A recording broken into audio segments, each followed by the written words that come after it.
So to get us started here, if you would introduce yourself, you are the CEO of Workshield, yes?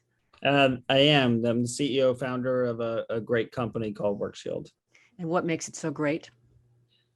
Well, one, it's a passion of ours, and two, people oftentimes hear about entrepreneurs and business leaders and CEOs, and it seems like an overnight success, but they forget about all the bumps and bruises and ups and downs and the fail fast and learn quickly, and it's a culmination of a lot of life experience to where we are today, and we're solving a great problem in the marketplace and in the workplace, which is, to me, that's a lot of fun, and it's encouraging.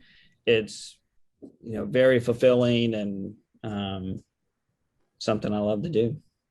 And say a little something about what does Workshield do? What good service is it providing?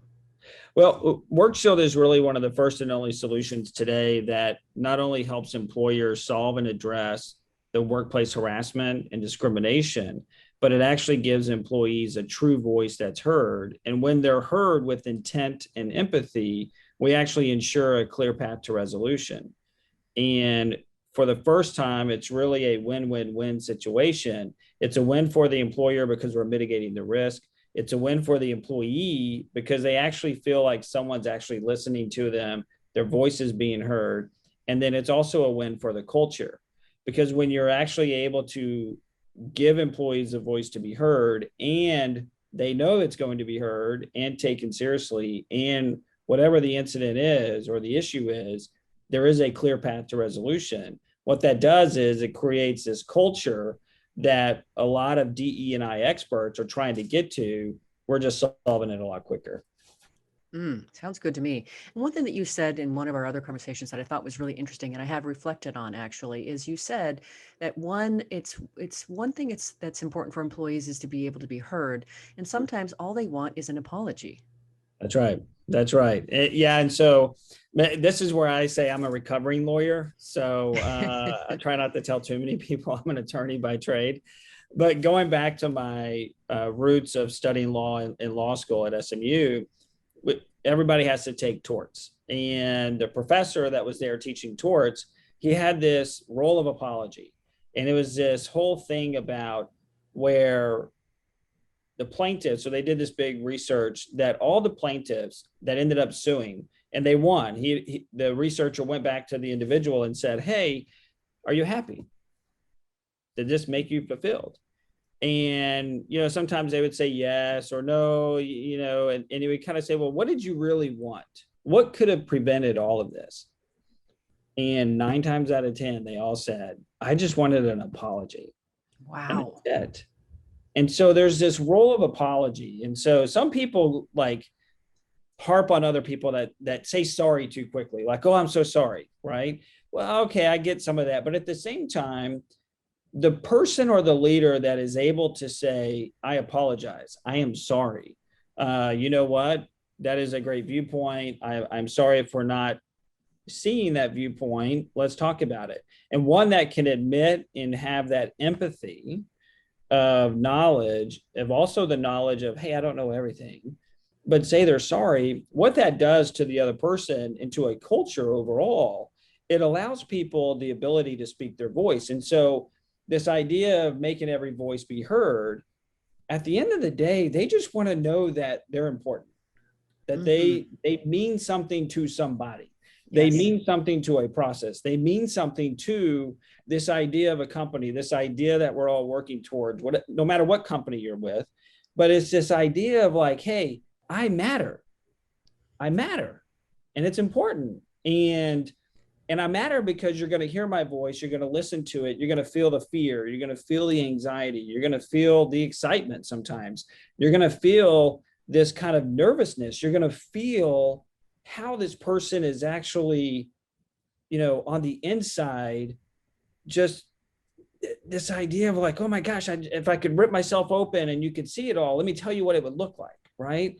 And they just want to know that you see them, you hear them, you understand, and you're going to make sure this gets resolved. And the moment that happens, the moment they know that, some powerful things occur. And the powerful things that occur is Okay, wow. Now you got buy-in. You got buy-in from the employee because they're not going to leave.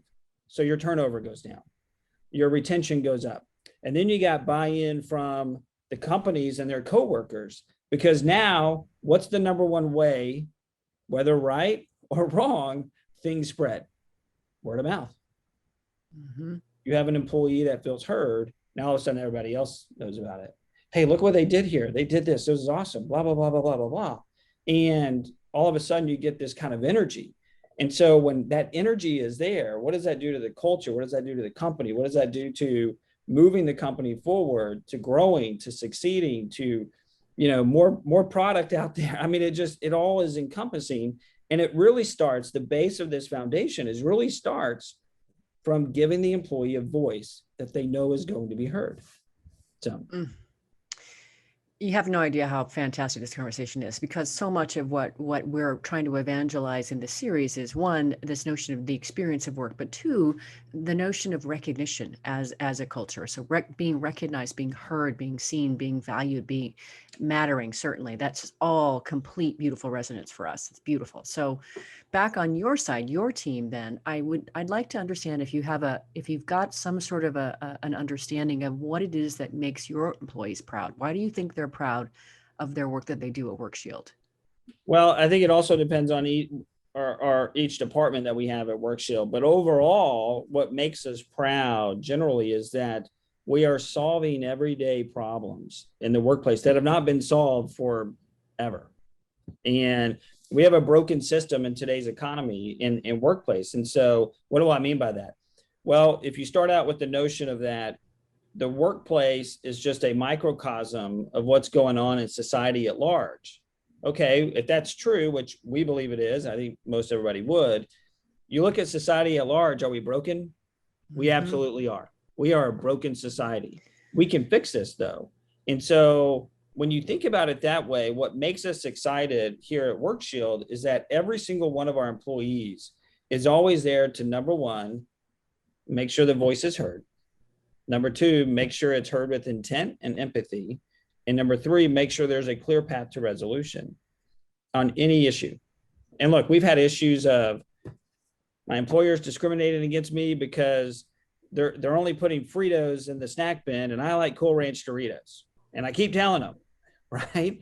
Well, all it took was someone to listen to them and then someone to make sure that their voice was heard.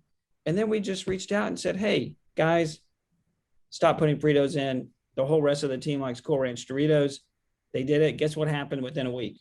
Productivity went up. Everybody was happier. Everybody's love coming to work. And so that's the impact we make on everyday society, on all of our what we call Workshield certified employers. And so we're impacting thousands and thousands and thousands of employee lives. Why? Because they know their voice is going to be heard. They feel safe. They feel confident. They know when they go to work, they're at a great place. And should something occur, they know they can raise their hand. They can raise their voice. They can pick up the phone. They can call Workshield. They can go online to our portal, to their portal, and make their voice heard, but heard in the sense that they know we're listening. So I always talk to people about, hey, have you ever had a conversation with your spouse or your significant other where you know they're not listening to you? Drives you crazy, doesn't it? Because then you either walk away, you get frustrated. Now imagine that on a very important issue such as harassment or discrimination. Wow. How does it feel? Awful. Well, we're making sure that doesn't happen. And that's why employers love us, but our employees every day, we're here to literally do that, protect companies, cultures, and employees all at the same time. And we're able to do it, and we figured it out. So a couple of things. This is such a yummy conversation for me, right? As a social scientist, I am very, very intrigued with some of the problems that you're addressing, or many of the problems that you're addressing. So it's very clear to me in this conversation that who you are in the world and what you're doing at Workshield is very strong in your sense of being and what you're doing each day. To as a CEO of your organization, how do you keep that sort of storyline alive for your employees so that they're also drinking from that same spigot and they can still feel that same sense of pride that you clearly do as well? How do you do that? Well, it's all about communication. And so if you follow our company or not, we have a bell and we ring that bell on a daily basis. And that bell can mean we're ringing the bell because we got a new client. It can mean we're ringing the bell because we just made a voice heard and we also ensure there was a clear path to resolution. We ring the bell because one of our employees did something or accomplished a goal that they wanted to accomplish and been working on, and everyone's excited, or we got our new website up. We got all these little things, right? Because we have one of our values is recognizing all the wins, both big and small. And so when you're able to recognize those wins, both individually, as a team, both small and big, what happens is that energy stays. And look, there are days, we all have bad days, and that's okay. But when you have a bad day and you have a team around you that are there to pick you up, because everybody is diving into this whole philosophy of, hey, we can create a triple win situation for everybody, all of a sudden life becomes a little bit easier. Work becomes a little bit easier.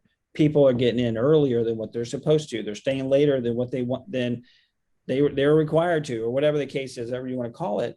But then you have people pitching in, hey, let me help. Wow, this sounds really interesting. Can I learn more about this? Wow, I didn't understand we were doing that over here. This is awesome. Let's all talk about it. But to me, it starts from the top. And so I'm a very transparent CEO when it comes to our whole company. If people want to know what's going on, come ask me. And they know that. But they also know I'm going to be very transparent. I'm going to be very direct. I'm going to make sure their voice is heard. And look, I don't sugarcoat anything from that perspective. And in that, there's this kind of respect, because even today with studies being done, a lot of people, the number one issue with COVID, when COVID started over a year ago, was what are we doing as a company? What's the transparency? What's the communication? Are we adapting? What are we doing? What do we have to do here? And the number one issue was people weren't being transparent. Well, if you're able to have transparency, then all of a sudden your employees, okay, I know what's going on, because again, it's all communication. And I'm a big fan of examples, right? So I always go back to the boyfriend, girlfriend, spouse, because everyone has always been in that situation. Have you ever been frustrated because you knew something was going on, but they just weren't telling you? Or they didn't communicate that something was happening and they just didn't call you and let you know? Yeah, so when that communication doesn't occur, the one thing that happens, guaranteed, is frustration, resentment, contentment, and you get a lot of those in order, a lot of those back to back. That's a toxic culture. Yes, it is. And so again, it all comes back to communication. So, well, there was one other thing that you said that I thought was really interesting, and it was the word energy. So what I have been finding lately, I don't know how long I've noticed this, but at least the last 6 months, is that CEOs are oftentimes referring to themselves not as chief executive officers, but as chief energy officers. So, right. And so when I hear you talk, what I am hearing you say really in many ways, Jared, is that you are cascading that energy through your organization. It's literally breathing life into, or breathing energy into your employees. And so for my work as studying passion, inspiration, and purpose, and really what I'm doing so much in my work is helping people to get access to that. So when you think about when people get inspired, what happens is literally, if you look at the word inspiration, you as an attorney probably know this, what's the root of inspiration? Inspire, which means to breathe into. So we can literally say that when people get inspired, they have life breathed into them. So the way you talk about being transparent and the stories and examples, et cetera, what we're interested in too is hearing how it is that you do keep those things alive. You've got the bell, that's fantastic. But one of the things that I know as a meaning and work researcher is that you have to find, there's got to be some way to be able to keep the story of what you do as an organization alive and present right in the front of the faces of people, so that they never lose the connection to that. So beyond the bell and some of the stories, what else do you do to keep that energy alive for your employees? well, internally, look, office culture is always a big one. And I know we're probably a little fast forward than most companies. We were working from home for a little bit. I saw a sense of communication was lagging. And so I said, okay, we're over. We're all going back to the office, Mm, because that started impacting the work product, how fast we were getting things done. And all of a sudden you needed to talk to someone, and they got used to this kind of like laissez-faire, whatever. And you could just sense the energy was down. yeah. So I was like, all right, everybody, we're back in the office. We'll do COVID protocols, we'll do everything. And so that office culture is very important. And so inside that office culture, it's, hey, recognizing, it's the easy stuff of recognizing birthdays, recognizing, look, we don't have a big team here, but understanding what each employee is going through from a family basis. They have kids, they don't have kids, some are about to go to college. How's that impacting? And just sitting down and asking them, like, how are things going? Hey, how are you doing? Oh, I'm fine. Okay, how are the kids? How are they handling this? What can I do to help you out? Is there anything outside of work that's happening that you need help with? But it's also, look, I know this sounds cheesy, but we got bean bags all over the place. You want to go work somewhere else? Go grab a bean bag, put it next to a window, grab your coffee, grab your beef jerky, or grab your protein bar, go grab some Topo Chico or whatever you want, and go sit down. We have a room in our office, in our office space, that's kind of the lounge room, and you can shut the door, you can turn on the TV, there's a couch, there's a rug, it's real homey. You can put on a doTERRA diffuser, you have different scents you can do there, and you can go zen out if you need to. And you know what, that's okay. And we also say, hey, listen, we understand also with this energy and this excitement, that also means we have to adapt to family life. Mm-hmm. So you have kids. Hey, it's okay. We understand you got to leave early to pick them up. You also understand you maybe come in the office later because you're dropping them off, and that's okay. But we don't sit there and say, who's the last one here? Who's the first one here? It's about work product, but we make people also energized because they own their own work product. They own their own area. They feel like, hey, if I don't do this, I'm letting the rest of the team down. And it's really about a team. And what we've been really good at Workshield is knowing where the kinks are in the team, right? How do we make this kink stronger? How do we make this link stronger? Okay, what's happening over here? Do we need to come together, and if something's not communicating back and forth, what is that? Because any of those miscommunications, going back to communication and transparency, causes that energy to go down. And so outside of that, it's like, hey, everybody, we're all going to lunch. Don't worry about bringing your lunch tomorrow. We're all going to lunch. What? Why? What's going on? I want to take you everybody to lunch. We're all going. Ask me whatever question you want to. And so these are the things that are fun. But then it's also, as a leader and as a CEO, they also expect not only transparency, but accountability. And look, I'm the first one to say, you know what? I told you I was going to get that done. I didn't get it done. Let me cancel my schedule. I need to go do that because I know that's important for our team and doing this. Right. And so I'm holding myself accountable, but everyone else is also holding everyone else accountable as well. And so when you have this kind of culture of accountability, transparency, communication, what happens is you have this excitement because we're all aligned in this mission. And so, there's all different things that we can do with our employees. But to me, it always comes down to the communication. And look, we have a fun office. We're really excited about it. I think you got to make the office fun to where you want to be. You got to give them their own space. You got to give them the opportunity to go have their moment. And you also have to recognize, we do this deal called culture index. And my culture index is I'm super autonomous, I'm very social, I'm less patient, and have a little bit of detail, right? But compare that with someone who's not autonomous, less social, super patient, and a ton of detail. Right. Well, how do we communicate with each other? Mm-hmm. So we're really big on understanding how other people are from just a natural self. Because if you take someone who just wants to come in, get their job done, and because that's what's important to them, and I go to them and I don't know that, I'd be like, hey, how was your weekend? If they say fine, they're like, that's all they want to say because they want to get to it. but I start asking questions, all of a sudden they're going to be like, hey, really? Like, I need to get my job done. Come Yeah, on. I That's covered what's this important. already. Yeah.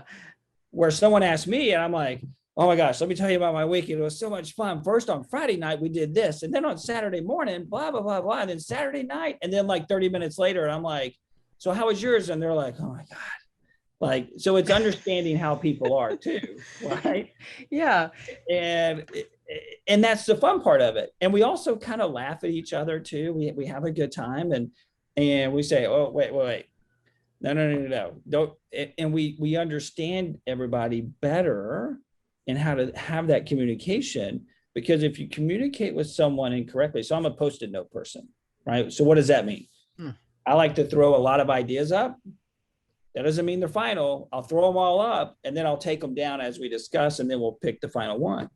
Where you take Jennifer, my co-founder, my wife, she's not a post-it note person. She puts it up and that's it.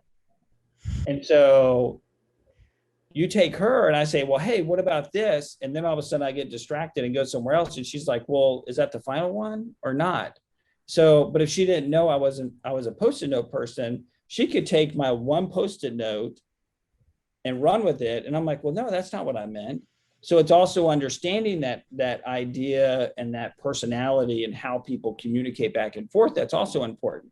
So you add all these things together, this is what creates this energy, this buzz. And what's neat now is because of our mission to where we are in dealing with this harassment, discrimination, diversity, inclusion, equality, people want to figure out how they can impact lives. And we're doing it every day.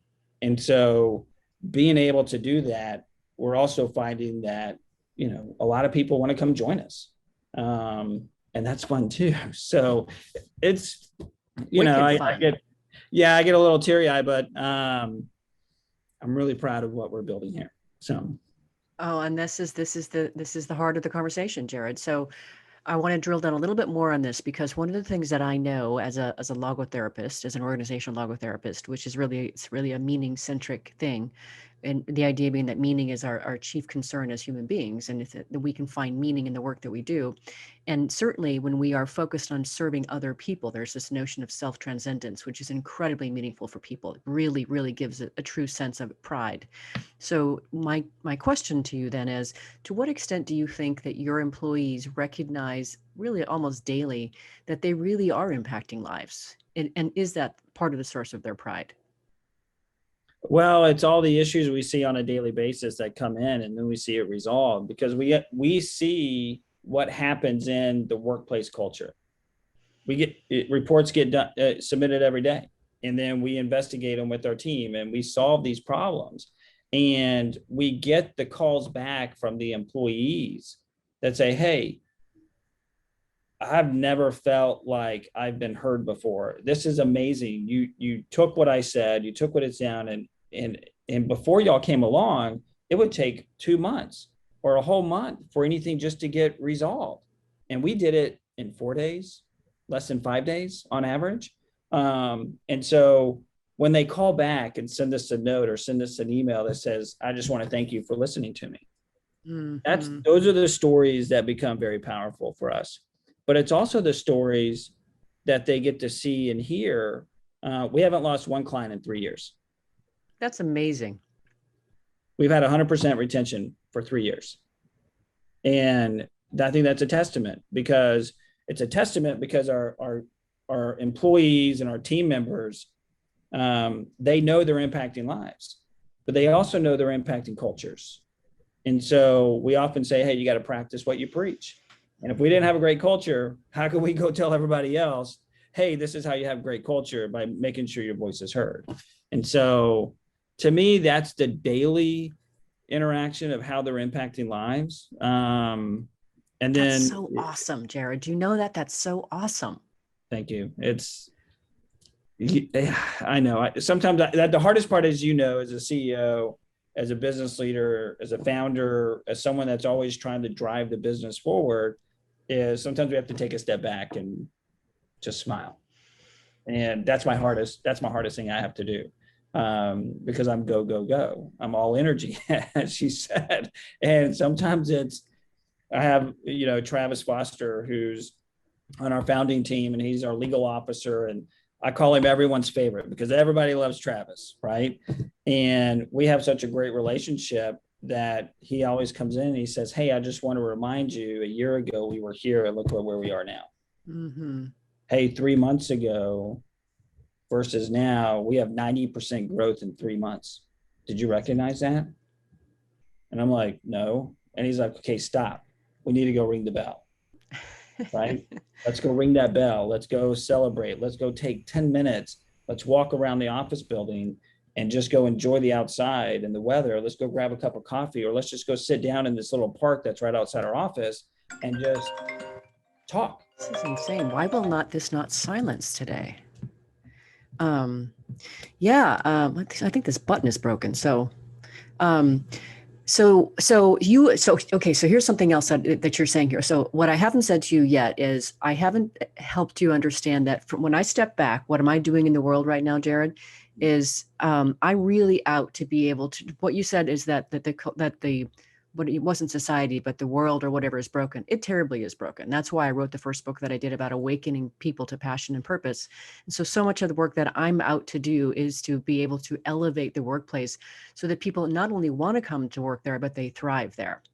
And so why did I want to be part of this whole interview series is because we're trying to really showcase the voices of leaders who are doing this and what can we learn from them. And that really, when you think about the notion of how do you actually create a culture where people thrive and they're proud of the work that they do. They're proud of the company that they're part of.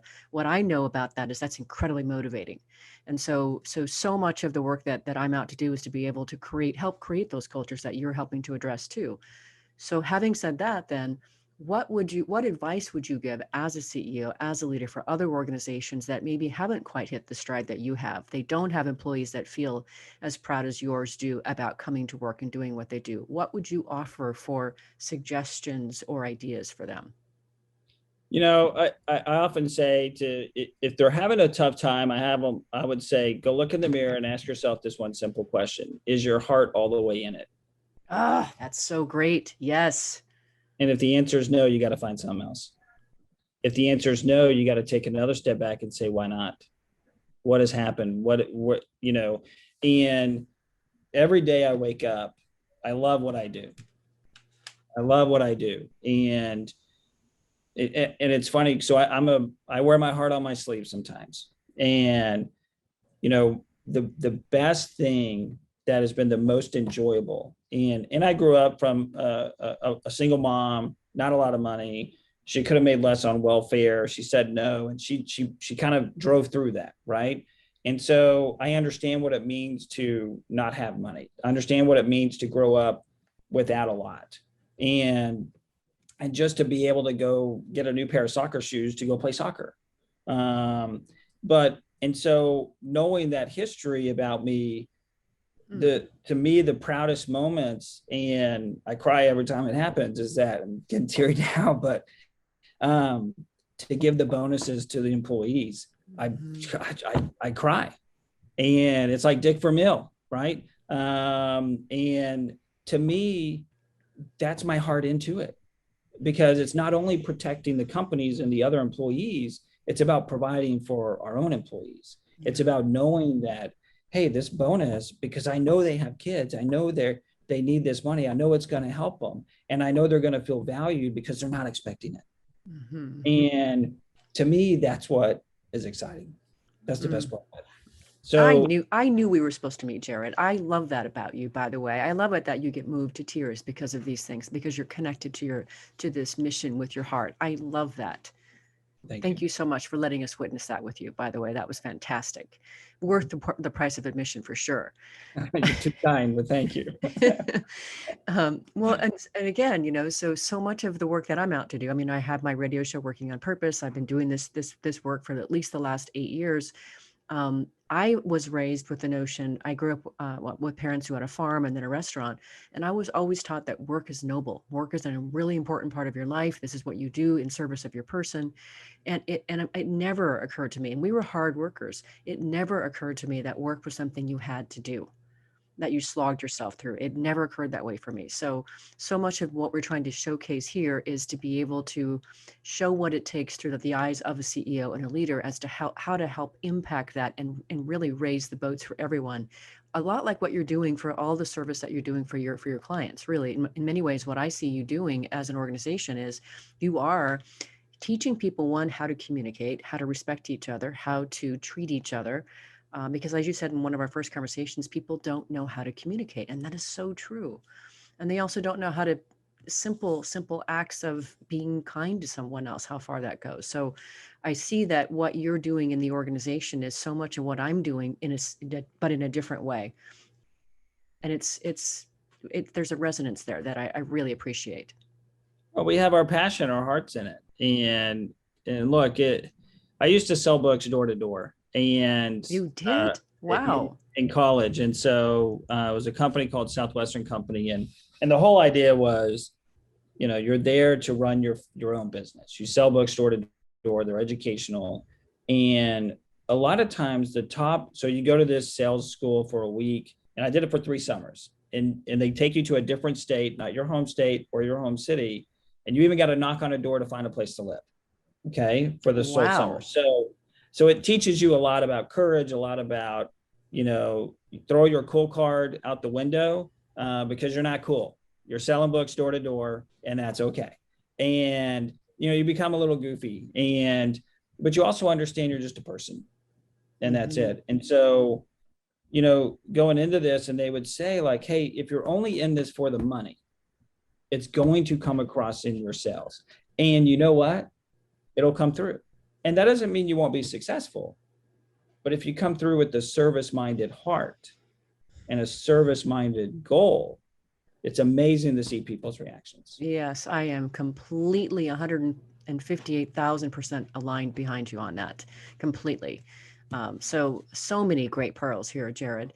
Knowing that we're really trying to showcase this notion of what it is to be proud of your work, proud of your company, what else would you like to share? What's in terms of the value of why that's important, what else would you like to share? Well, I think the most important thing about having a great work culture, about a work product is, to me, what's important is knowing my blind spots. Every leader, every CEO, every company, they have to know their blind spots. And look, I've tried to do things by myself before and it doesn't work. Or it kind of works, but it could have been better. And it just gets a little clumsy and messy. And I'll be the first one to say like, hey, financials, look, I got a finance and accounting degree. That doesn't mean I'm great at numbers. That doesn't mean I'm a CPA. That doesn't mean any of this. But I know my blind spots. I know I'm really good at people. I know I'm really good at sales. I know I'm really good at innovative ideas, energy, going all the time, and let's go do this together. But I know what I'm not good at either. And if you find your right team that fills your blind spots or covers your blind spots, and I always tell everybody, look, everyone's like Swiss cheese. No one's perfect, right? And everyone's got holes to fill. And you got to find the right people that can cover that hole and fill that blind spot and fill that part of you that is not great. And that's okay. It's okay to admit that. I know I can admit everything I'm not great at. You know why? Because I know I have the right team member to make sure that it's covered, because that's what they're good at.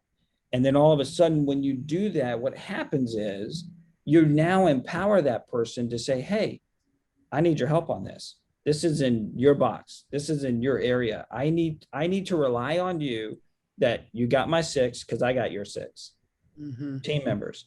And, we have this deal where, yes, we have employees. Yes, there's founders and whatever. We don't really care about all that. What we care about is we're team members. And that's it. We're all on the same team. And that's all that matters.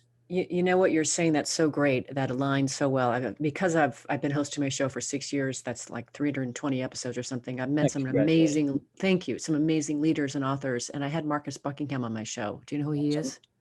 Heard the name. So, Macy spent like 25 years with the Gallup organization oh and yes, helped really steward the whole strengths movement, et cetera. Then when yes, he that's went right. off on his own and now he's at ADP as the chief like research guy or whatever, I had him on my show. He wrote a book called The 9 Lies About Work. And one of the things that he talks about is this notion of, you know, that people should be well-rounded, which is a big fat hairy lie. What he says is they need to be spiky. And so they, you know, they really, they had their ability to be able to really develop and hone something that distinguishes them is what makes them spiky. And we want to follow spiky leaders, definitely not soft, well-rounded ones. So when you're talking about the Swiss cheese thing, that's kind of how it was hitting me as well, is that no one can have their full block of cheese filled in, and nor should they want to, right? That's not how they distinguish themselves. Kind of makes you a boring person. Yeah, I think so too. I think so Yeah, too. So well, sure. this has been amazing, Jared. I really appreciate you taking the time, sharing your wisdom, your perspective. This is so much in alignment with what we were hoping for. I had no idea what you were going to say. I just knew that from our first conversation that this was going to be a good fit for us.